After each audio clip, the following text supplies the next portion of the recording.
nasadám do auta a aktuálne odchádzam do Volkswagenu, ktorý nás pozval do tajných laboratórií, ktoré má aktuálne vo svojej fabrike a kde skúša také tie špeciálne testy, o ktorých sa občas iba hovorí alebo niečo povie a je to inak vôbec prvýkrát, kedy niekoho takto pustí k sebe priamo do kuchyne. Čiže budú to úplne že exkluzívne zábery a exkluzívna možnosť sa tam dostať. Čo je fakt, že cool. A je to zatiaľ dokonca tak, teraz tam Volkswagene Bratislava majú taký špeci režim, čiže vlastne nikde v okolí ma poprosili, aby som tam nenatáčal, ani pred závodom, až vnútri v podstate, keď tak, v budovách v fabrike, pretože tam majú nejaké prototypiky, tak možno niektorí viete aké. A ideme tam. Čiže teším sa a toto bude fakt špeci videjko. Som veľmi zvedavý, čo nás tam ukážu.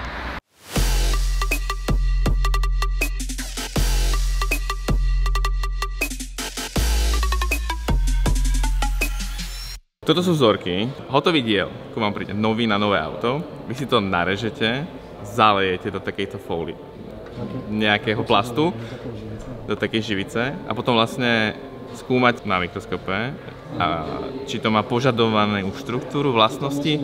Čiže to sa deje všetko predtým, než vznikne nové auto, ktoré každý vidí. Novo nabehnuté, akože. Jak nový Passat, alebo takto bol narezaný aj nový Passat a nový Super. Každý jeden diel musí byť predtým, ako ide.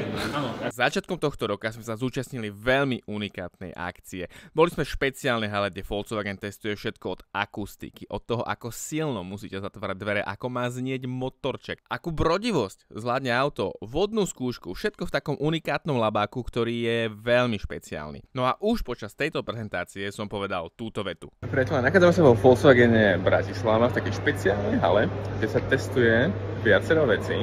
Napríklad špeci skúška na protivosť, špeci skúška na akustiku, ako sa zatvárajú dvere, ako znejú, akú silu musíte vynaložiť pri tom, ako zatvárate dvere.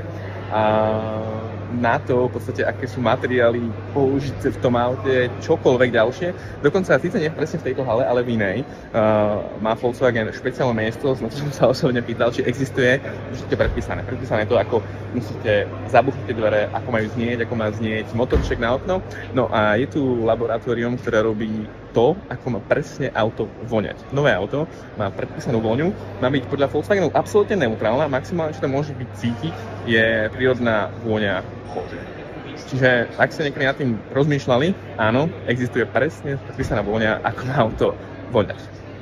Dobre, nie je to úplne, že teraz top secret labák, ktorý proste je utajený, je normálny. Ale je v podstate v rámci toho tajný v tom, že skutočne prvýkrát sa do ňoho pozrieme a tu sa doľaďuje to, ako keď si prvýkrát v showroome alebo pri vašom aute otvoríte dvere a sadnete dovnútra a cítite taký ten unikátny pach, vôňu, ktorú asi nezabudnete.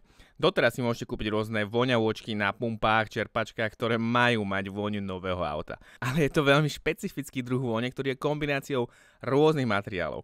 No a tie materiály majú svoju predpísanú vôňu. No a v Bratislave sa napríklad takto v podstate určujú vône nových Porsche, nových Tuaregov, nových Superbov, čohokoľvek, čo odtiaľto odchádza a stoja za tým aj títo ľudia.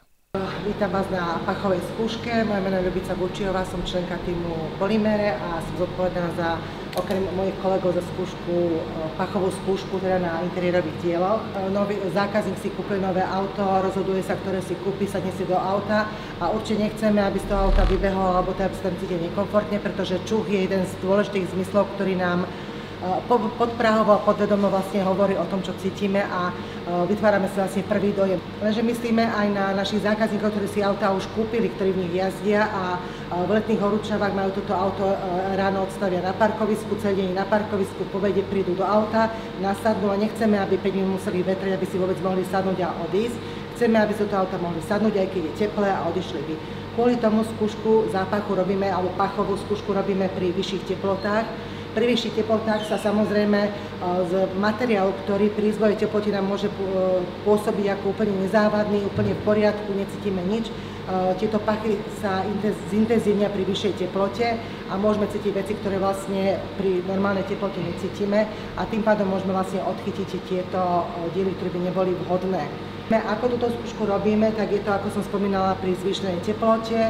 Robíme tú skúšku buď za sucha, môžeme robiť aj, že pridáme vlastne do pohárov, ktoré používame vodu a tým pádom znova iné pachy vlastne cítime z toho dielu. Skúšku vykonávajú vždy 3 pracovníci, ktorí sú na to špeciálne vyškolení a nezávisle od seba tú vzorku po sebe čukajú a potom vlastne sa vyhodnocuje školským systémom od 1 po 6. Jednotka je ideál, kde by sme absolútne nič necítili a 6 je, že to je nezistiteľné a ten diel vlastne, no nevieme, ten pach nevieme vydržať. Potom tu mám pripravené 2 vzorky, ktoré sú z rovnakého materiálu. Obidve vzorky sú polyvinylchlorid, čiže PVC, ktorý vlastne sa používa aj v automobilovom priemysle, napríklad na slnečnom slnčení z Tuarega, ale takisto poznáte PVC, typické nafukovačky alebo nafukovacia lopta. Je to ten istý materiál a záleží od toho, ako ten materiál spracujete, podľa toho vlastne ho aj cítiť.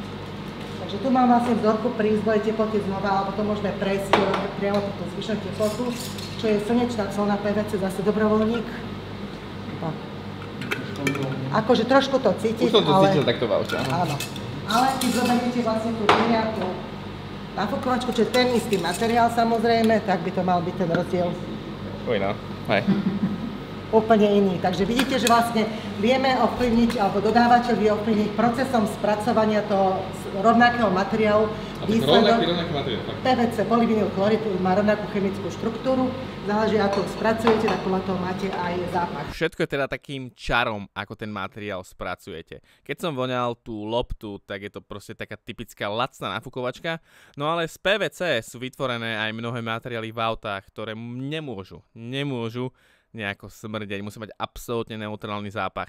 No a to sa testuje na mnohých vzorkách. Výnimkou je koža, ktorá je požadovaná tak, aby voňala príjemne. Preto sa robí aj špeciálny test kože v rôznych verziách a variáciách. Ide o to, že keď už zákazník si zaplatí za tú drahú kožu, tak chce, aby bola nejako aspoň cítiť. V podstate toto je tiež také malé čaro, pretože bolo nám povedané v krajinách, napríklad v Ázii, nechcú tí zákazníci nejaký extrémny pach kože, naopak v Európe si ho vychutnávajú.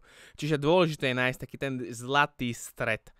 No a to sa doľaďuje na tomto mieste. Ľudia si kupujú koženú výbavu v automobile kvôli tomu, že je to značka luxusu, ale samotne tí ľudia nemajú radi tú vôňu kože. To sú vlastne hlavne napríklad čínsky trh alebo tieto azijské. Všeobecne sa o nich hovorí, že oni tú vôňu kože nemusia voňať. A to je akože rovnaká koža, že všade ide. Aj do Číny, aj do Európy, určite, áno. A keďže vozidlo, my vlastne tuto urobíme jednotlivé diely, ktoré... A to vy o tom rozhodujete, či tá koža dobre smrdí, alebo nevonia? Áno, na to, aby sme vlastne... Normálne akože dobrá zodpovednosť, že pre milióny ľudí, hej, poviete, že... Toto budete, takto bude vaše auto voniať, alebo nebude? Nie je to také jednoduché, nemôžem si povedať, že teraz ja z mojej pozície si poviem, že toto... Tak ste traja, no? A môžem, že či sa nejak špeciálne nejak staráte o... No. Nie, ale... Tak akože someliéri napríklad majú nejaký svoj proces a tak ďalej, hej? Nie, vlastne my v podstate máme také, že si pravidelne môžeme kupovať aj od firiem také vzorkovníky, kde jeden vie, že ako tá vzorka má, ako má mať hodnotu, ale ostatní nevedia a testujeme sa navzájom. Super. Klobúk dole, krásna robota. Ďalšou nemenej zaujímavou prednáškou bola v podstate kvalita plastov, ktorá sa tu rovnako kontroluje pod špeciálnymi mikroskopmi. No a ja som mal hlavne otázku, čo sa týka kvality plastov, pretože tá sa môže zdať, že nejako klesá. Avšak teoreticky a logicky mi bolo vysvetlené, že technológia postupuje ďalej a tie plasty sú dnes ďaleko kvalitnejšie ako v minulosti. No a moja druhá otázka bola samozrejme, čo sa týka vrzgania. A aj to sa dá dopredu odhadnúť. Čiže napríklad súvisí to úplne teraz stresne. Že či raz bude interiér vrzgať alebo nie? Môže. Lámavosť toho dielu? Presne tak. Či diel je lámavý, či sa v ňom nenachádzajú štruktúry, ktoré by mohli zlým spôsobom ovplyvniť jeho funkciu. A to, keď my odhalíme takýmito metódami, tak okamžite robíme nápravu. Hej? Dobre, a keď sa na to v čase pozriete, tak sú teraz tie plasty kvalitnejšie alebo rovnaké ako pred 20 rokmi? sú kvalitnejšie. Okay. Sú kvalitnejšie, pretože sú modernejšie technológie, viete lepšie, cielenejšie namiešať zmesy, ktoré vyhovujú presne na ten daný účel, na ktorý ich potrebujete. Hej, to akože do nejakej obšírnej teórie by som nechcel zachádzať, ale predstavte si to, že keď v 40. rokoch vyrobili nylon, tak tie pančuchy už nie sú také, ako sú teraz. Hej? Už tá technológia je niekde úplne inde. Máte nové generácie tých rôznych aditív a kadečoho všetkého. Hej? Takže generačne sú tie materiály vyspelejšie. To je fakt.